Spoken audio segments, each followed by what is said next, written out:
थे और आपको ये नहीं पता है कि हमको सदन में कहाँ पे कब क्या, अरे सारी बातें होती है, सभी चर्चाएं होती है, पूरा समाज जानता है। प्रकृति का नियम है वो कौन नहीं जानता है, हम नहीं जानते कि आप नहीं जानते कि समाज में लोग नहीं जानते। इसका मतलब ये थोड़ी है कि सारी चीज़ों को सब जगह सब कुछ करके बोल ही देना चाहिए। तो फिर कपड़े पहनने की ज़रूरत क्या है?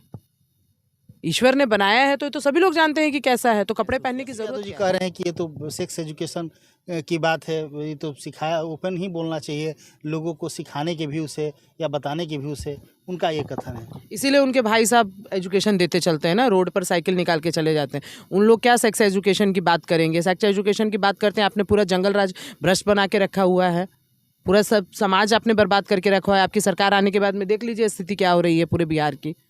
खाली सेक्स एजुकेशन पे बात करनी चाहिए, बाकी लॉ एंड ऑर्डर पे कोई बात नहीं करनी चाहिए आप लोगों को। लॉ एंड ऑर्डर पे भी बात कीजिए। आप समाज, आप उप मुख्यमंत्री हैं ना जी भाई, आपकी जवाबदेही है ना पूरे बिहार के प्रति। काफ़ी अश्लील बातों का उन्होंने यूज़ किया, क्योंकि हम लोग तो सोशल मीडिया पर देखते थे कि कुछ उपद्रवी टाइप के लोग गाली गलौज कर देते थे या अश्लील। उन्होंने तो ऐसा बोला है कि ना हम पूछ सकते हैं ना आप बता सकते हैं, इस टाइप का उनका बोलना। देखिए, समाज की एक परिकल्पना बनती है और हम लोग जब सभ्य समाज में, शिक्षित समाज में बैठते हैं ना, तो बहुत सारी चीज़ें सोच के समझ के बोलते हैं। अगर हमारे साथ रहने वाले कोई अभद्र टिप्पणी करते हैं तो भी उसका प्रभाव हम पर पड़ता है, और हम स्वयं ही उस तरीके की अभद्र टिप्पणी करें तो उसका कितना ज़्यादा प्रभाव जनसंख्या पड़ेगा। नियंत्रण को लेकर कैसे रहना चाहिए हमारी माताओं बहनों को या जो भी हो, तो आपको क्या लगता है ये? मुख्यमंत्री का एक ही ये माने प्रोटोकॉल यही है कि आप कुछ भी कहीं भी कुछ भी बोल देंगे।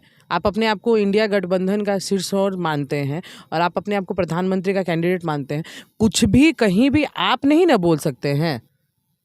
कुछ भी बोलने का आपको एकदम से वो नहीं है। आपका क्या खाली क्या है, आपका सिक्योरिटी गार्ड के लिए प्रोटोकॉल है, आपके आपके आने का प्रोटोकॉल है, आपके जाने का प्रोटोकॉल, आपके बोलने का कोई नमस्कार, आप देख प्रोटोकॉल रहे हैं नहीं है। समृद्धि न्यूज़ चैनल और मैं हूं सुख तिवारी। इस वक्त मैं आप लोगों को मिलवाने जा रहा हूं एक बहुत अच्छे लीडर और दावा पंचायत की अभी वर्तमान में मुखिया हैं सुषमलता जी। कैसी हैं आप? बढ़िया। लगातार सोशल मीडिया पर एक खबर जो सदन में आपने सुना होगा, मुख्यमंत्री नीतीश कुमार जी ने जो बोला है, लगातार वायरल हो रहा है सोशल मीडिया पर, न्यूज़ खबरें चारों तरफ से चल रहा है। क्या कहना चाहेंगे, चूँकि आप भी कहीं ना कहीं जदयू की एक कड़ी रूप से मोर्चा संभाली थी और जदयू की सिपाही रह चुकी, अभी तो आपने भाजपा में आप हैं, तो इस तरह नीतीश कुमार जी के जो बातचीत का जो तौर तरीका है या लोगों को समझाने या जो भी उनका मैसेज जो भी रहा हो, लेकिन उन्होंने जिस तरह का बात बोला है, इस तमाम एकदम आप क्या कहेंगे इस पर, क्या कहना है? बिल्कुल बहुत ही शर्मनाक बात है और इस तरीके की उम्मीद हम लोग नहीं कर रहे थे।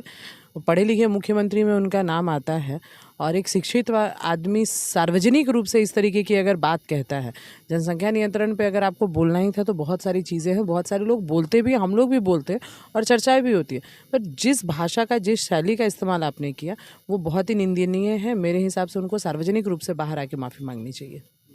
आपके आपके ही पार्टी, चूँकि आपने बीजेपी ज्वाइन कर ली है, आपके ही पार्टी के कुछ लोग कह रहे हैं कि जिस तरह वो किए हैं एकदम लगता है कि सठिया गए हैं, ये हो गया है। आपको क्या लगता है, परिवर्तन होगा क्या आपकी बात? देखिए, बिहार में 2005 में जब उनकी सरकार बनी तो वो जंगल राज के विरोध में थी और फिर आज उसी जंगल राज का दामन थामा हुआ है नीतीश कुमार जी ने, तो निश्चित रूप से उनका विरोध है। क्योंकि आप, एक कहावत आपने सुनी होगी ना कि जिससे संगत होती है वैसा ही आदमी का आचरण भी हो जाता है।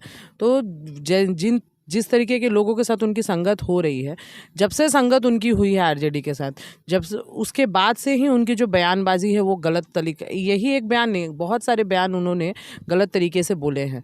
तो निश्चित रूप से जनता तो इसका जवाब मांगेगी ही ना। आप देखिए विधानसभा में जब ये बात उन्होंने कही तो जितने भी विधायक वहाँ पे मौजूद थे, जितने भी माननीय लोग मौजूद थे, किसी का भी सर ऊपर नहीं था। हम लोग चर्चा करते हैं, ये एक प्राकृतिक नियम है और इसको सभी लोग जानते हैं, ऐसा नहीं कि कोई नहीं जानता है, पर बहुत सारी चीज़ें आप सार्वजनिक जगह पे सार्वजनिक रूप से कह नहीं सकते हैं, ये आपको सोच के समझ कर ही बोलना पड़ेगा। सदन में मीडिया को मुखातिब करते हुए उन्होंने बोला है, मीडिया को इंडिकेट करते दिखाते हुए कि हाँ, हम, आप ध्यान दीजिएगा इस हमारे बात को, लेकिन बोलने का जो तौर तरीका था किसी को भी हमें लगता है कि अच्छा, हालांकि कुछ लोग तो कह रहे हैं कि उन्होंने बताया है कि जनसंख्या नियंत्रण को लेकर कैसे रहना चाहिए हमारी माताओं बहनों को या जो भी हो, तो आपको क्या लगता है ये? मुख्यमंत्री का एक ही ये माने प्रोटोकॉल यही है कि आप कुछ भी कहीं भी कुछ भी बोल देंगे। आप अपने आप को इंडिया गठबंधन का शीर्षोर मानते हैं और आप अपने आप को प्रधानमंत्री का कैंडिडेट मानते हैं, कुछ भी कहीं भी आप नहीं ना बोल सकते हैं। कुछ भी बोलने का आपको एकदम से वो नहीं है। आपका क्या खाली क्या है, आपका सिक्योरिटी गार्ड के लिए प्रोटोकॉल है, आपके आने का प्रोटोकॉल है, आपके जाने का प्रोटोकॉल, आपके बोलने का कोई प्रोटोकॉल नहीं है।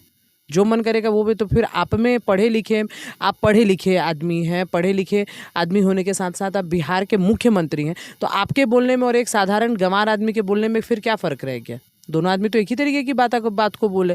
तो शिक्षित आदमी भी अगर वही बात को इस तरीके से अभद्रता से बोले, तो मुझे नहीं लगता है फिर पढ़ाई लिखाई का कोई मतलब है। तो फिर अनपढ़ ही रहना ज़्यादा बेहतर है। अनपढ़ भी आदमी को भी समझ में आता है कि हमको कहाँ क्या कैसे बोलना है, भाई किस शैली में बोलना है। ऐसा भी हो सकता है क्या कि पार्टी के तमाम लोग, बहुत सारे उनके साथ जिन लोगों पर उनको विश्वास था, वो तमाम लोग उनको छोड़ कर इधर उधर पार्टी ज्वाइन करने लगे, तो शायद अकबका गए हों? बिल्कुल हो सकता है, क्या हो ही रहा है। तो इसके लिए मुख्यमंत्री जी को ये चीज़ समझना चाहिए कि जो आपके लिए किया काम, जो आपके लिए समर्पित रहा, वो समर्पित लोग रह कहाँ गए हैं जदयू में? अब तो जदयू में सब लोग अपनी रोटी सेकने वाले लोग रह गए हैं।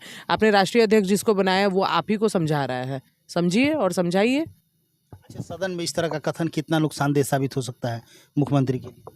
बिल्कुल नुकसानदेह तो उनकी पहले की भी बातें साबित हो रही हैं, और ये इतना नुकसानदेह साबित होगा कि आने वाले चुनाव में उनको समझ में आ जाएगा। काफ़ी अश्लील बातों का उन्होंने यूज़ किया, क्योंकि हम लोग तो सोशल मीडिया पर देखते थे कि कुछ उपद्रवी टाइप के लोग गाली गलौज कर देते थे या अश्लील। उन्होंने तो ऐसा बोला है कि ना हम पूछ सकते हैं ना आप बता सकते हैं, इस टाइप का उनका बोलना। देखिए, समाज की एक परिकल्पना बनती है, और हम लोग जब सभ्य समाज में, शिक्षित समाज में बैठते हैं ना, तो बहुत सारी चीज़ें सोच के समझ के बोलते हैं।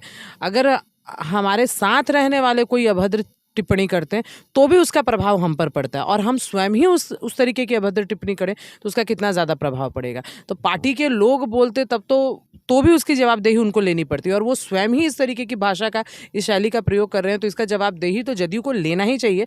आप देख सकते हैं अभी तक, मतलब इस बात को हुए करीब करीब 24 घंटे होने वाले हैं, कहाँ किसी का बयानबाजी आया?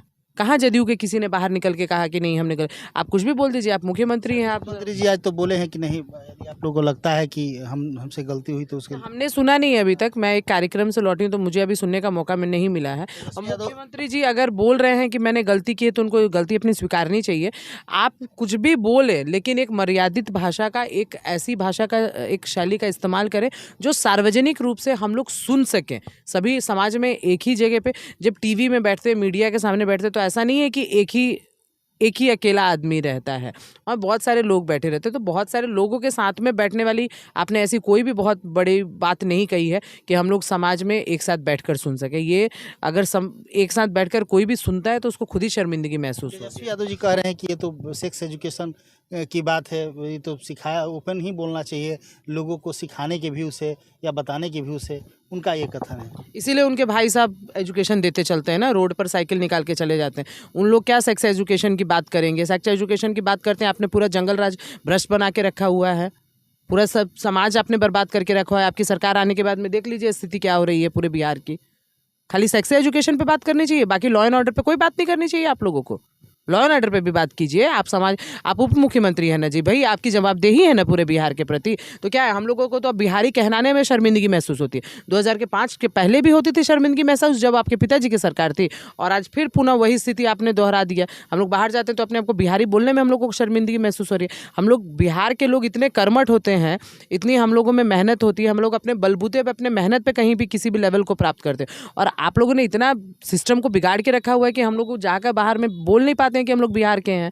लोग बड़ी अश्लील नज़रों से हम लोगों को देखते हैं। पूरे देश में चर्चा का विषय बना हुआ है कि बिहार के मुख्यमंत्री इस तरह का वर्षन का यूज करना, वो भी सदन में, ये तो कहीं ना कहीं बिहारियों के लिए भी थोड़ा सा, बिहारियों के लिए नहीं पूरे देश के लिए बहुत ख़राब बात है। आप अपने आप को प्रधानमंत्री का दावेदार मानते थे और आपको ये नहीं पता है कि हमको सदन में कहाँ पे कब क्या, अरे सारी बातें होती है, सभी चर्चाएं होती है, पूरा समाज जानता है। प्रकृति का नियम है वो कौन नहीं जानता है? हम नहीं जानते कि आप नहीं जानते कि समाज में लोग नहीं जानते। इसका मतलब ये थोड़ी है कि सारी चीज़ों को सब जगह सब कुछ करके बोल ही देना चाहिए। तो फिर कपड़े पहनने की ज़रूरत क्या है? ईश्वर ने बनाया है तो सभी लोग जानते हैं कि कैसा है, तो कपड़े पहनने की ज़रूरत क्या है? उसके लिए एक मर्यादा बनाई गई है ना भाई। तो मर्यादा के अंदर रह के कोई भी बात बोलिएगा तो उसको समाज में भी सुनने में अच्छा लगेगा और लोगों को देखने में भी अच्छा लगेगा। बिना मर्यादा का और अमर्यादित रूप से सदन में इस तरीके की वर्जन आपने बोला और उसके बाद में स्पष्टीकरण जो लोग दे रहे हैं वो उनसे भी ज़्यादा बेवकूफ़ है। चलिए, बहुत बहुत धन्यवाद समय देने के लिए। तो आप देख रहे हैं सुषमलता जी हैं, दवा पंचायत की मुखिया हैं, और जिस तरह का स्थिति बना हुआ है सोशल मीडिया पर आप देख रहे हैं, काफ़ी ही तनावपूर्ण माहौल है, और लोग ये सोच रहे हैं कि हमारे राज्य के, हमारे बिहार के मुख्यमंत्री इस तरह की यदि बातें करेंगे तो फिर क्या होगा हमारे बिहार का। तो कहीं ना कहीं अलग अलग तरह के लोग टिप्पणी कर रहे हैं, कुछ लोग कुछ कह रहे हैं, कुछ लोग कुछ कह रहा है, लेकिन भले ही आपका इंटेंशन कुछ भी हो, लेकिन बोलने और जो आपका बताने का तरीका था बिल्कुल ही गलत था, जिससे तमाम लोग को आघात पहुंचा है, तमाम लोगों को शर्मसार करने का आपने काम किया है। तो लगातार खबरों के साथ बने रहिए, आपको फिर और कुछ बातें जो होती है आपको दिखाएंगे। कैमरा पर्सन राजू के साथ मैं अशोक तिवारी, थैंक यू।